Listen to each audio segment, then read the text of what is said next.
very fitting topic for the traits of the cryptocurrency market is a term you may have heard before, and that's the tortoise versus hare theory. Famously known from the principles of slow and steady wins the race, this lesson is also essential to be combined with the dollar cost averaging strategy. We are seeing a shift of newcomers coming to the market who are looking for immediate returns and instant riches, expecting endless rises of 1,000% week in and week out. Even worse, people with no investment experience being tricked into buying scam altcoins and ICOs. Even with no intention of actively trading cryptos, uninformed investors will be struck with fear from the volatility and start to lose all rational thinking, day trading their holdings as a result by swapping between coins frequently in an attempt to recoup losses. Which in reality, these losses are just minor falls, less than 10%, that usually last a week max. That is not investing. That's fear and greed leading to irrational buys and then praying for overnight millions. And before they know it, they have eaten into so much capital from selling at losses and buying at highs. We will refer to these investors as the hare, fast and uncoordinated. Ironically, if they had done the exact opposite and followed the principles of the tortoise, slow, patient and calculated, they would be in a much better position financially. Let's put this straight into a real-life example and use two charts to understand this approach further. We'll start with the US stock index S&P 500, as it has proven to be a test against time for the patient investor, providing incredible returns for those who mastered the tortoise mindset. The chart dates all the way back to 1992 and extends to the present day.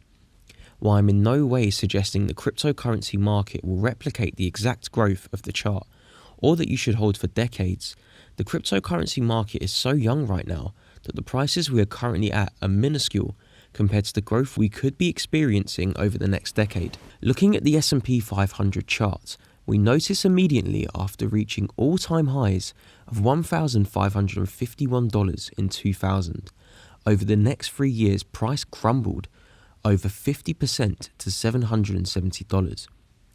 It then took another 4 years to reach 1,550 region again, only to immediately melt over the next 2 years, even lower than the previous crash to $670.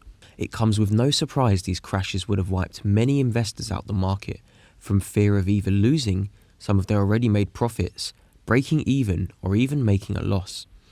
And if we zoom to a closer perspective as the crash was happening, before we started climbing higher again, you can see why. It looks like price would continue falling until it hit zero. The papers, media, and Wall Street were claiming it was the end of the stock market. It was overall a chaotic situation. This is the stage where paralysis hits you and clouds your judgment. You start to see it as rational to panic sell and cut your losses, to re-enter when the market reverses. The problem is, every time the market began reversing, it was only to create a new lower high and continue its downside fall. It's common to see this kind of behavior in these market conditions. Yet, if we zoom out again, we see the fall in value was temporary. We regained all-time highs eventually, even breaching these levels to currently $2,500. Take note of the word temporary. Every directional swing in the market is temporary, and only the investments with real use cases will always continue progressing higher through these temporary cycles. It may have taken a few years, but that's exactly the investment approach we are taking with cryptos anyway. We want to sit through these drops, whether that's 20% or 80%, because in this current point in time, and in fact for the next 5 years, the market will reward the patient, emotionless investor in the years to come with huge percentage gains. Veteran investor and multi-billionaire Warren Buffett abides by these principles and praises them for his long-term success in the market. The tortoise is all about longevity, and the hare just wants a quick dollar.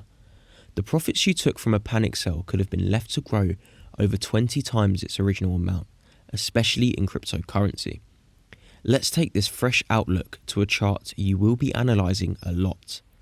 Shown is Bitcoin's huge collapse in 2013 after breaching all-time highs of $1,000 for the first time. I've purposely extended the chart to 2015, just before the reversal, so you can see exactly what investors would have been going through during this period of time. I can see 10 fake reversals on this chart timeframe alone, where investors would have sold in a huge loss, tried to buy on the reversal, and then had to sell again after the position fell even further in value. At the current Bitcoin price of $6,000, it's extremely interesting to see the people that have hundreds of millions of dollars right now are the investors that started purchasing since Bitcoin was less than $1 in 2010 and completely forgot about their investment over these years, or they continued buying regardless of price, whereas the day traders who are trying to analyze the market, every tiny move up and down, have barely a fraction of the long-term holders have now. This notorious video of an early adopter who sold all of his 30,000 Bitcoin at $300 during the downfall helps us see the impacts of selling because of temporary moves manipulated to shake us up. Whilst we cannot fault him for selling at a profit of $9 million, had he held on just 2 years more and rode the volatile waves, his 30,000 Bitcoin would now be worth $180 million. The Hare took home the quick profits. The Tortoise would have made exactly 20 times that amount just by sitting on his hands. Because Bitcoin hasn't been around as long as the S&P 500, we can zoom out and identify the price we're at now could be minimal compared to what it may be in a few years' time. As the S&P 500 chart and history has proven for all financial markets, Bitcoin is yet to have another huge crash, and just by understanding this, we can anticipate this due to happen in the future, and also for every other crypto at some point. We have to use initiative and be smart with this information. We do this by taking a small portion of profits and continuing to let the rest compound over time. Taking all profits off the table is fearful behaviour. Withdrawing slow amounts over extended periods of time is smart. If price falls, we can then reinvest with our profits ready on standby. This part of the strategy is covered in the profit-taking lesson, which will follow on from dollar cost averaging. These 4 lessons are combined to form the perfect buy, hold, profit-taking and reinvestment strategy.